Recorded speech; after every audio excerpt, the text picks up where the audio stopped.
A paz do Senhor, filhos e filhas de Deus, me dá mais um vídeo aqui no canal do Filho de Deus Oficial. E olha, eu estou de Brasil hoje. Não vamos falar sobre o Brasil, até porque o vídeo falando sobre o Brasil foi semana passada, né? Mas a gente vai estar falando sobre mais 2 países da Copa do Mundo e como que está o cristianismo lá naquele país, tá, gente? Então já quero pedir o quê? Deixa o seu like, comenta aqui embaixo de qual país que você tá me assistindo, tá? Que eu quero saber. E se inscreva no canal, gente, rumo a 2.000 inscritos. Estamos rumo a 2.000 inscritos e eu conto com você, tá, gente? Lembrando, é de graça e é de graça, tá? Vamos lá, vocês me se inscrevendo e deixando o seu like, vocês me ajudam a divulgar o vídeo, para que o YouTube entenda que o vídeo é bom, que você gostou, que você quer indicar para outra pessoa, tá? Ah, Islamis, qual vai ser os 2 países que você vai estar falando hoje? Vamos estar falando sobre o Japão e Portugal, que é o queridinho de vocês, que jogou ontem, né? E que passou. Tá? Então vamos lá. Vamos deixar Portugal, que é o queridinho, por final, tá? Vamos começar pelo Japão. Como que é a perseguição do Japão? Como que é o cristianismo do Japão? Como que tá a situação lá, tá? Japão, porcentagem de cristão. Cerca de 1% a 2% da população é cristã. Então a gente vê o quanto a população cristã lá no Japão é pequena. Algumas bases religiosas contam cerca de 3 milhões de cristãos, mas o cristianismo ainda é minoria no país. Então, gente, a gente precisa interceder pelo Japão. A gente precisa de pessoas que vão lá pro Japão, né? E eu sei que não é fácil você ir pro Japão pra levar o evangelho. Mas se a gente não consegue ir e a gente não tá lá, porque eu nunca fui no Japão, quem me dera estar lá, né? Vai que meu vídeo alcançar alguém do Japão. Se você é do Japão e tá me vendo, comenta aqui embaixo. Vamos orar, né? Eles precisam das nossas orações. Como que está o evangelho no Japão? O Japão é um dos países mais difíceis para a evangelização. A cultura é muito ligada ao shintoísmo, budismo e também à vida secular. O que é shintoísmo e budismo, Islamis?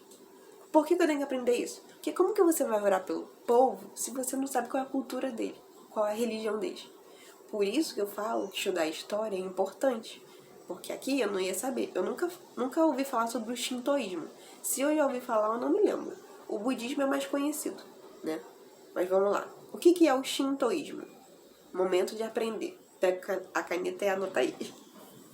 Shintoísmo é uma religião tradicional japonesa.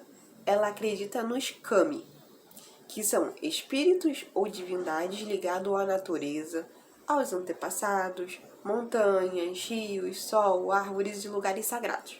É muito ligado a rituais, purificação, respeito à natureza e tradições familiares, tá? O budismo já é mais conhecido. O budismo nasceu na Índia e ensina caminhos para vencer o sofrimento humano. O pessoal lá não quer sofrer. Fala sobre, com todo respeito, tá, gente? Fala sobre desapego, meditação, compaixão, reencarnação e busca pela iluminação espiritual. No Japão, ele chegou há muitos séculos e se misturou muito à cultura japonesa.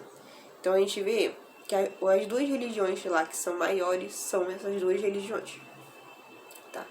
Então realmente, você vê que o coração das pessoas ali dentro estão ligadas a divindades, a tradições, como se fala, a rituais antepassados, que se você realmente for ver algumas coisas ligadas ao Japão, realmente, rituais, aquele negócio de família, da árvore, né? Também é muito firme lá no Japão, né?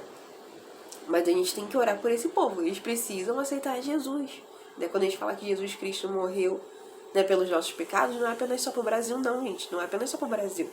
Ele morreu por todos. Ele morreu pelo Japão, ele morreu por Portugal, ele morreu pelo povo, né, da Argentina, da Suécia. Jesus, ele morre por todos. Só que a gente tem que levar Jesus ali. Ali já sendo precisado falar sobre Jesus, né? Vamos lá. O Evangelho... voltando. A perseguição no Japão. Eu li o de Portugal, na hora que eu ia começar. A perseguição no Japão. Não a perseguição física forte.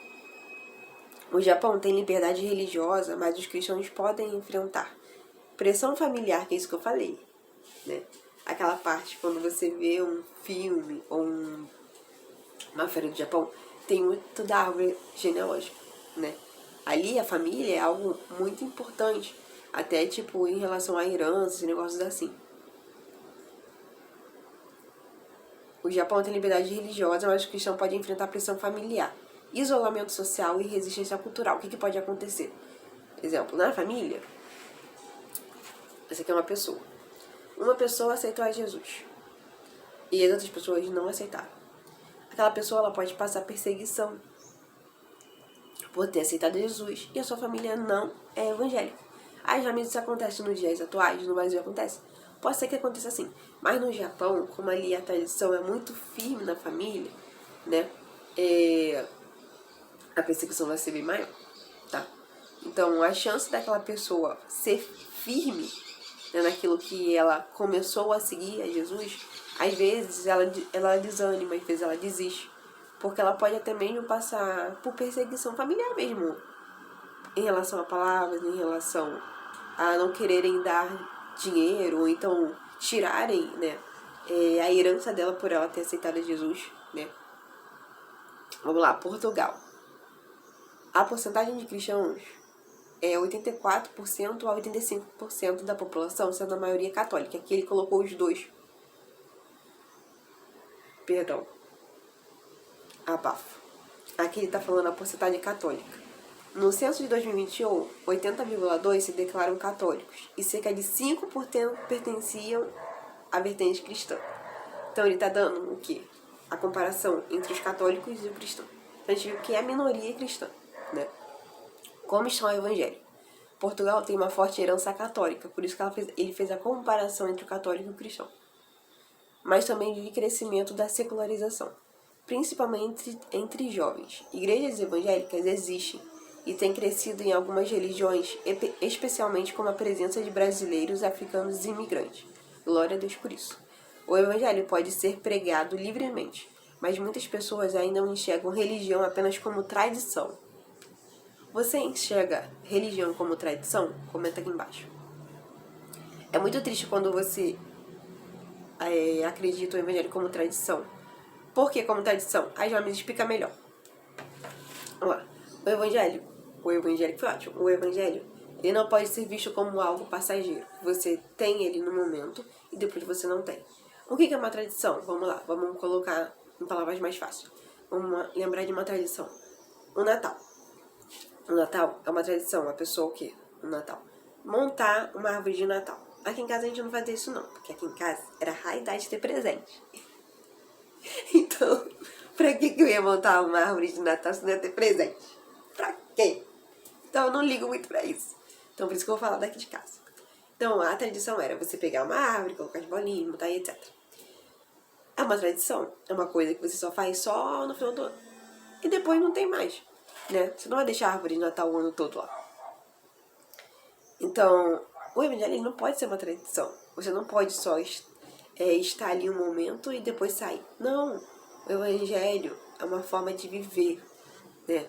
É você identificar que você tem um pai lá no céu. Você não tem apenas gente. Deus, ele é rei e pai ao mesmo tempo. Primeiramente, ele é rei, porque ele é soberano sobre tudo e sobre todos, tá? Então, se ele é Deus e ele é rei, eu sou a princesa dele, querido. Eu sou a princesa. Você é o príncipe, tá? Então, ele é meu pai. E se ele é meu pai, ele me ama.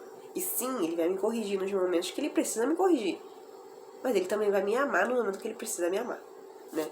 Então, o evangelho é pra sempre. É pra todos os dias. Não apenas por um dia no mês, um dia do ano, né? Então, ele não pode ser como tradição. A perseguição em Portugal. A Constituição garante liberdade religiosa e de culto, né? Então, a liberdade de religião e de culto. Então, eles são abertos. Só que realmente eles estão passando por um momento complicado, né? Ainda mais em relação a isso de tradição. Quando você é muito tradicional, você só vai lá, só vou no domingo, leva a Bíblia. Aí você segue pra igreja, senta, levanta e vai embora. Você entra do mesmo jeito e volta do mesmo jeito. Não pode ser assim, gente. Você precisa entrar e você precisa sentir algo dentro de você toda vez que você vai na igreja. Isso é fato. Eu sempre oro, Senhor, que não seja mais um culto, que não seja mais um domingo, mas que o Senhor venha falar comigo aqui neste culto. Que eu venha sentir a sua presença, que eu venha sentir o seu tocar, que eu venha ouvir a sua voz. Que o seu Espírito se manifeste aqui neste lugar. Eu quero ver, eu quero sentir. E assim tem que ser todos os dias que você vai na igreja. Não só na igreja, em casa também. A gente tem que chamar por Jesus. Porque quando você chama por Jesus, Ele te ouve e Ele te atende, né? Então, esses dois países, qual o que está mais precário? Os dois estão precários, tá?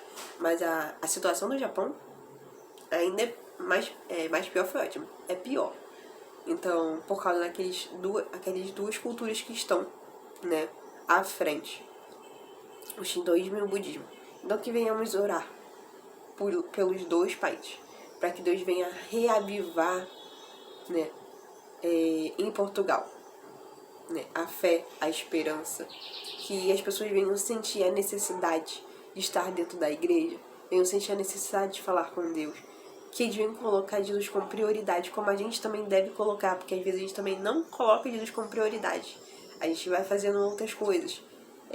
Exemplo, trabalhar, às vezes fica o dia todo e quando vai orar não ora. Às vezes amizade, né, família.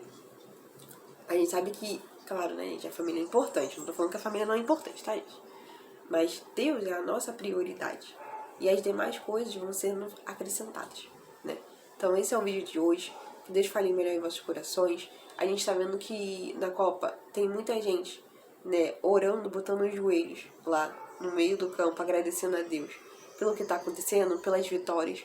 Mas a gente não pode deixar apenas que as pessoas glorifiquem a Deus pelo jogo, né? Pelo que tá acontecendo na Copa. Mas que o nome de Deus venha a ser glorificado em tudo. E que eles não fiquem apenas presos, né, ali na Copa, mas o Evangelho são para todos os países. Jesus morreu na cruz, foi por Portugal, pelo Japão, pela China, né, pela Coreia do Sul. Tô falando só pra lá. Pra Argentina, pela Alemanha. Ele morreu por todos. Ele morre na cruz por todos. Então o nome de Jesus tem que ser glorificado em todos os países. O nome de Jesus tem que ser levado em todos os países. É no mundo todo. Por isso que ele ainda não voltou. Porque tem lugares que ainda não estão sendo falados sobre Jesus. E a gente viu o percentual do Japão, que está muito pequeno. Então, Jesus precisa estar lá no Japão e precisa ser levantado pessoas para falar do Japão. E se eu e você não tá lá no Japão, vamos orar para que se levante pessoas ali dentro do Japão e que venham levar a palavra do Senhor, que venha levar a verdade. Tá, gente? Então, obrigada por mais um vídeo, por você estar aqui assistindo. Compartilhe esse vídeo na família, no grupo da família, no WhatsApp, no Facebook, no Instagram, aonde vocês quiserem, tá? Estamos falando sobre dois países da Copa do Mundo, que são os queridinhos de vocês, mas que precisam de oração e precisam viver o verdadeiro evangelho lá naquele país, tá bom? Um beijo pra vocês, deixa o seu like e comenta se você sabia sobre o que tá acontecendo lá no Japão e em Portugal. E se não, o que você achou? Comenta aqui, tá bom? Um beijo.